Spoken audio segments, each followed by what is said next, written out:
caaltuu tanaayyuu akka fuudhe Muktaar maybe ganna lama wayin waggaa lama hin geenne na fakkaata akkasuma na fakkaata. Waan kana na hima gadda na baasan. Waan kana siimati kan daa'ima haadha jalaa miliqsi. Yoo milisira? Madaamti yaaba. Suma kana miliqsi. Marga maal ta'a? Wanni biraa fuudhuu waan biraa. Wal fuudhuu waan biraa. Ilmoo caaltuu fuutee isi kennuun immoo tuyyuu waan biraati dongora guddaadha jechuudha. Aboo dhalli si deemachi maaliif dibdaatu?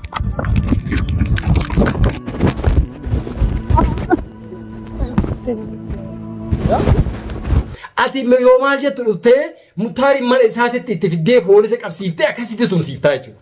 Mee bakka kana keessa wanti si jiru maal? Wanni caaltuu si tartee maa'in? Muktaar yoo ati akkas gootu mootiyyuu eenyu akkana si godhe waan kana eenyuma si erga jennaan caaltuun na erga jettee itti himtaa jechuudha. Gaafa kana gurbaa kanaa mucattii tana jidduu Muktaarii fi caaltuu jidduu ati waan gaarii dalagu jirta. Assalamu alaikum warahmatullahi wabarakatuhu. Jirra jirtu akkam hordoftoota fi kabajamtoota kiyya.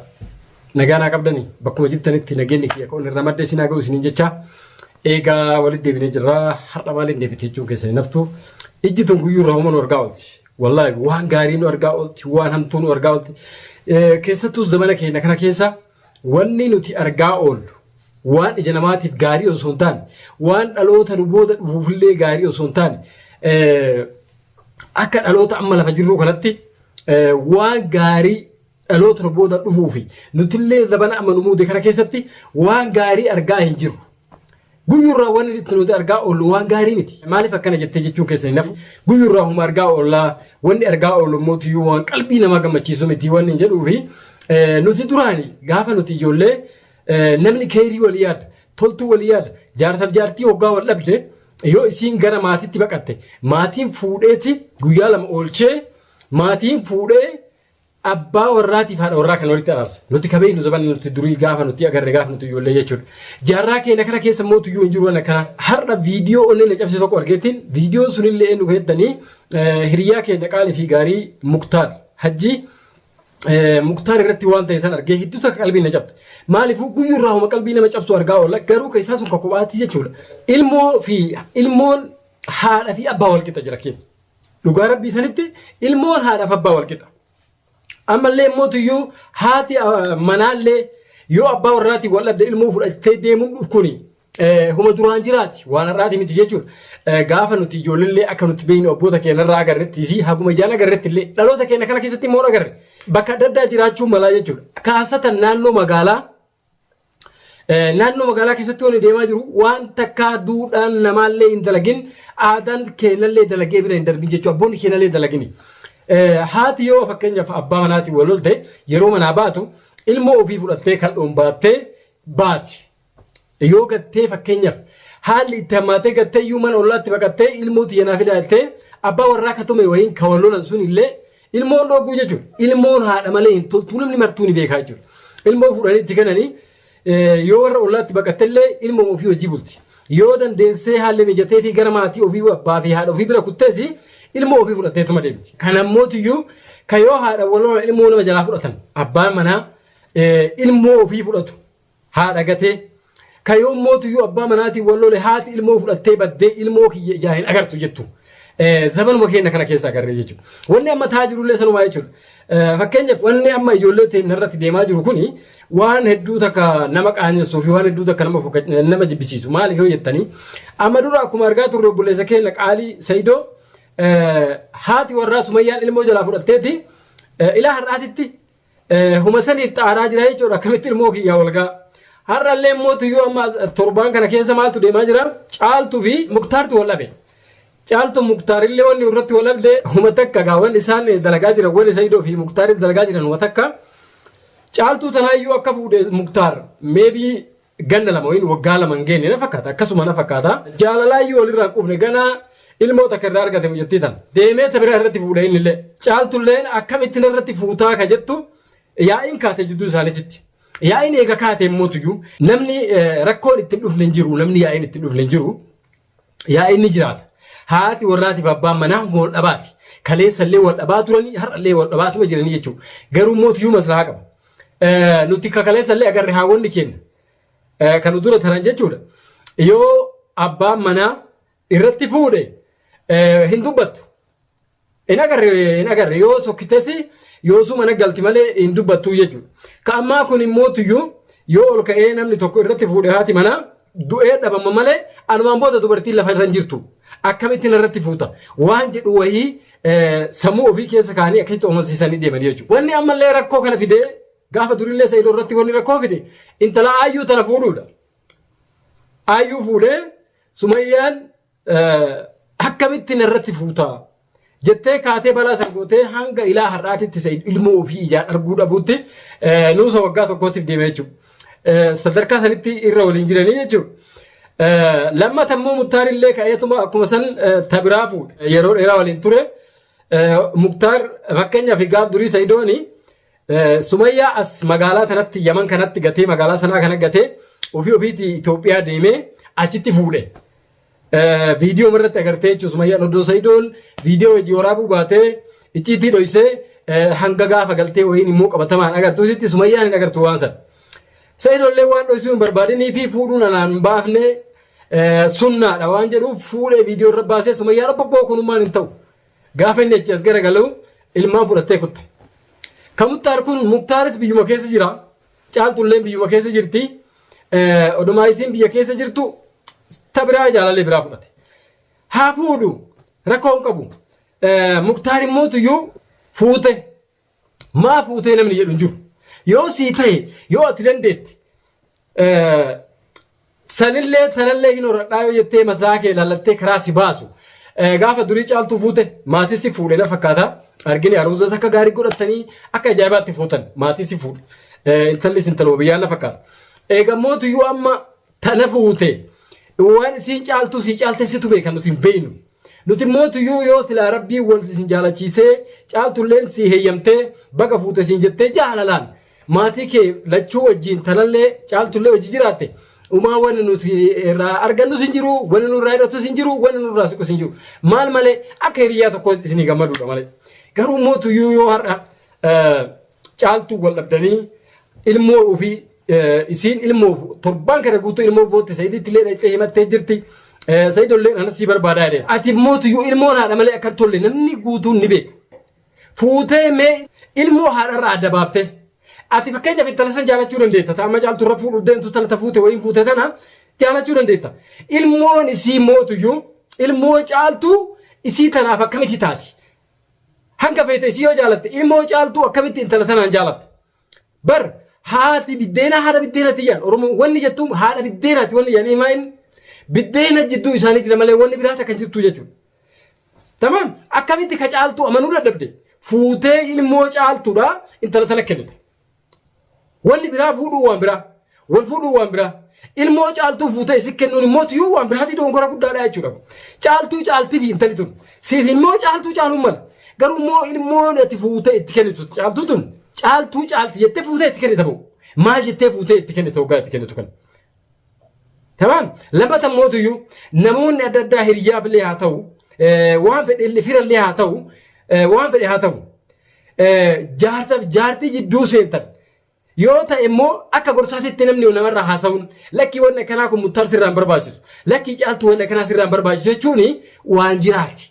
Aadaa kaleessa nuti qabnu aadaa abboonni keenya nu barsiifte aadaa Oromoo waliin qabdu. Maaliif ati dongorra jirta caaltuun dongorra jirti yoo taate caaltuu lakkii ati sirriin jirtu dongorra jirta Muktaar sirrii jira maal tokko kana si godha yoo jette rakkoon qabu. Dongora ofii kanarraa mee biisi dhageettee amantee deebiti. Yoo Muktaar badii qabaate Muktaar badii qabda. Wanni kun sirrii miti dongora jirta dhaabbadhu akka hiriyaatitti. Eeluma ka'anii ilmoon tuni ta Muktaar ta caaltuuti wanni nama galchuun jiruu jechuudha. Haadha bira illee yoo jiraatte welkaam bareeda. Abbaa bira illee yoo jiraatte miidhamtuu jechuudha abbaan ilmoo tana abbaan bira jira. Jaalaluma ilmootu namuu ilmoo qabutu waan ilmoon taate beeka beeki. Nama ilmoo qabutu waan ilmoon taate beeka. Innis meebii jaalaluma ilmootiif jecha fudhatee of bira galcha. Hiriyaan isaa kun immoo tiyyuu maaltu jidduu caaltuutiif jidduu Muktaar seensisee akka manguddummaatti si kadhadheen dadhabee jette. Si kadhadheen turee jette Muktaar. Intala tana daa'ima tana deebisii jedhee si kadhadhee dadhabee jette. Garuu immoo tiyyuu har'a caaltu nuu waan kana tarkaanfii fudhanne. Dhayitee Saidoo itti himattee Saidoo fi Muktaar obboleeyyan ilmaan adeerraniiti obboleessaa. Waan Saidoon godhuu hin laalle akka itti himattee har'a wayiin guyyaa 3 guyyaa 4 hanga na biran tan. Saidoo waan kana furmaata godhamu.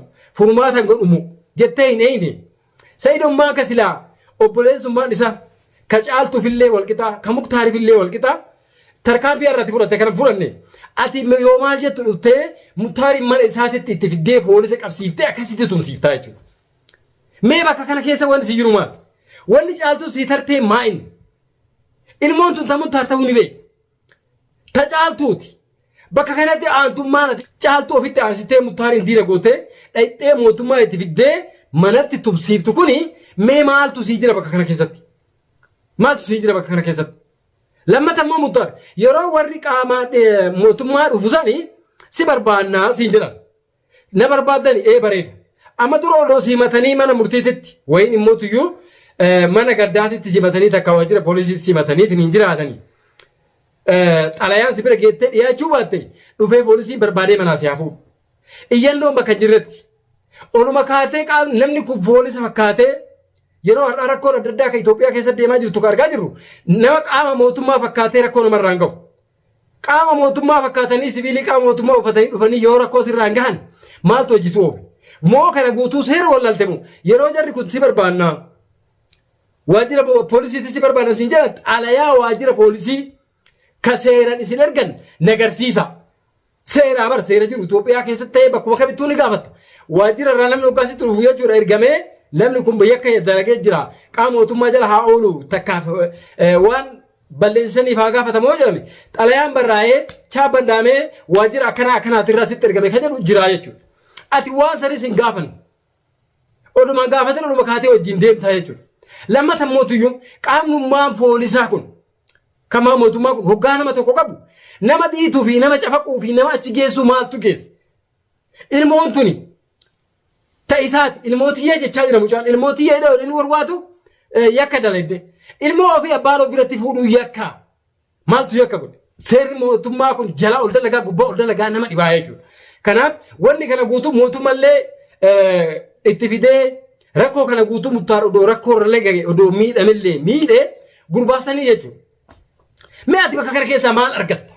Maa inni wanni ati murtaa'in dhayxee foolisa itti fidduuf kadhattee akka hiriyaatti dadhabde maa hiriyaa kee kabiraa itti fidin maa teettee manguddumaan hin laalaniif wanni ati dhayxee mootummaa itti fiddu maa inni maal barbaachise mootummaa itti fidduun?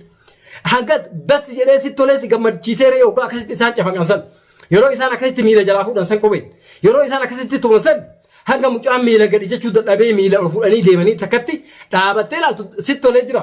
Maal argatte bakka kana keessatti?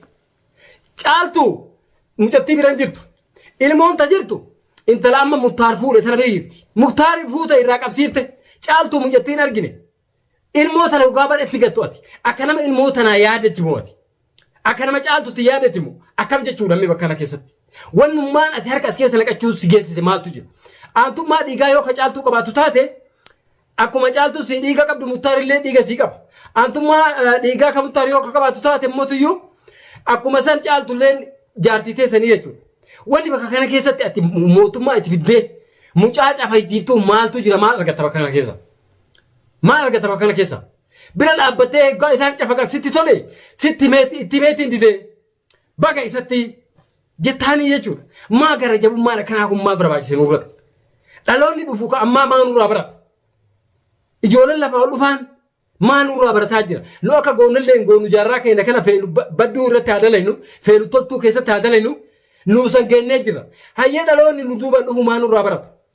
Abboonni keenya kalee jaalala nu barsiifte akka itti wal jaalatan nu barsiifte akka itti safuu eeggatan nu barsiifte akka itti mootuyyuu nama yoo wallabeetti walitti araarsan nu barsiifte malee gara hammeenya walitti nu barsiifne hammeenya walitti dalaguun kun odoo karaan nagaa jiru karaa biraatti tola harkisuun kun nurraa baranne nuti ilmaan eenyuuti bar nuti ilmaan Oromooti feenu Washawaa haa taanu feenu Wallaggaan haa taanu feenu Jimmaan haa taanu feenu Harargee haa taanu feenu Walloo haa taanu feenu Arsii haa taanu bakkuma feene haa taanu nuti Oromoo safuu ittiin buluu qaba. Akka itti wal araarsuu qaba yoo wal lole. Akka itti jaartii yoo dhabde araarsuu qaba. Gadaa keessatti, waamara keessatti akka itti wal araarsuu qaba. Abboonni keenya kalee waan gaarii dalagee seenaa bareedaa nu dhaalchisanii biraa deeman seenaa akkanaa nu dhaalchifne. Seenaa fokkataa kana numatti lafaa kaasee fidaa jechuudha. Seenaa abboota keenyaa daganne. Seenaa Oromoo qabdu duudhaa fi aadaa kalee Oromoo qabdu san gannee jechuudha. Oromoon kaleessa yoo namni tokko walitti aaree garaa wal madeessee mana murtii wal geesse. Bar taa'ee itti ilaalle baga sitti jennee bar yoo midhaan jalaa miidhame dhaqee seeraan qabee warra waajjiratti mana seeratti wal himate san manguddummaan laala dubbiin nu biran tarre jedhanii fuudhanii mana galchanii laalanii ka murtiin itti muramtu badii itti muranii haqa qabu haqateeti jedhanii akkasitti araarsaa turanii bara. Nuti odoo kana guutuun goone ol kaanee jaartaaf jaartii jidduu seenne dhimma ilmoo yoo kana asiin miinu yoo akkasitti tursiifnu maal jechuudha? Akka jarri kun walitti hin deebine addaan fageessuu jechuudha jechuudha. Ati amma yoo kana asiin miinu yoo akkasitti tursiifnu maal jechuudha? Akka jarri kun walitti hin deebine addaan fageessuu jechuudha jechuudha. Ati amma gurbaan kun ka Muttaariin amma akkasitti mootummaa itti fidee poolisa itti fidee qabsiisu kuni akka nama caaltuuf rifateetti akkas dalagdeeti. Muttaari yoo ati akkas gootu mootiyyuu eenyu akkanas godhe waan kana eenyu masii erge jennaan caaltuun na erge jettee ittiin taa jechuudha. Gaafa kana gurbaa kanaa mucattii tana jidduu Muttaarii fi caaltuu jidduu ati waan gaarii dalagu jirta. Akka jarri kun walitti deebi'u carraa uumuu jirta. Akka nama mucattii daa'ima isaaniitti rifatee jettee fuutee poolisa itti fiddee akkasitti tursiiftee jechuudha. Madaa duraan jiru irratti madaa dabaltee soogdeetti neexee jechuudha. Hiriyyaan kun yoo mallee taanaan kama asirra nurra dalagaa jiru kana jechuudha hiriyyaan. Ka biraati miti. Bakka kamittuu hiriyyaan akkuma kana gartuu ta'ee jira jechuudha. Ka ati hiriyyaa itti amantu si jala garagalee mana kee diiguu barbaada. Si jala garagalee akka ati waan hin taane haadha manaa keetii irratti seenaa fokkataa jidduu keessanitti madarratti naqaa jechuudha. Argaa jira asitti illee nurra dalagaa jira. Sanuma dalagdee ati illee jechuudha obboleessa kiyya. Kanaaf wanni akkanaa dongora guddaa. Hiriyyaan yoo hiriyya jedhanii itti amanan hiriyyaa itti hoggaa itti amante bara hiriyyaan kan waamana namaa ta'uu bara. Kan rakkoo namarraa deebisuu bara. Kan yoo rakkoon namatti as deebi'aa jiraatte waan kana dhiisaa. Waan kana jedhee rakkoon isaa sun akka rakkoon sun irra geenye rakkoo irraa dhoguu jechuudha hiriyyaa. Kan beeku akkasitti. Hiriyyaan zabana keenyaa kun immoo tuyyuu kalaas. Karam itti si ajjeesu, karam itti si cabsu, karam itti qilessi darbu barbaaduu qofaa jechuudha. Kanaaf akka irra Muttaariin godhan akka akkasitti cabsanii tumanii jedhan sun hedduu takka qalbiin cabsee dubbachuun qaba jedheeti. Kanaaf Muttaaratillee ilmoon haadhaan tolti ilmoo haadhaa deebisi obboleessa kiyya. Wanni ati ilmoo haadharraa fuutee guddiftu takka hin jirtu jechuudha. Caaltulleen immoo tuyyuu yoo akkuma gurbaan jedhu kana atuu ka ergitu taate sirrii miti abbaa warra keetiitti irratti kana raawwachuun kaleessa abbaa warra keetiiti. Har'allee abbaa warra keetiiti abbaa ilmooti. Ilmoon ati har'a barbaaddu ta'e poolisaan akkasii qabsiiftee Muttaartu siiftu tun eenyurraa dhuftu Muttaaru hin jiraanne eessaa sii dhufti. Akkasitti beeknee duudhaa fi aadaa kaleessa abboonni keenya qabni isaan gadhiisuun hedduu takka nama qaanessa. Akkasitti hordoftootaa fi kabajamtoota kiyya hedduu qalbiin takka na cabtee waan kana akka malee qalbiin na cabsinaa irraa haasa'uu jaaladhe.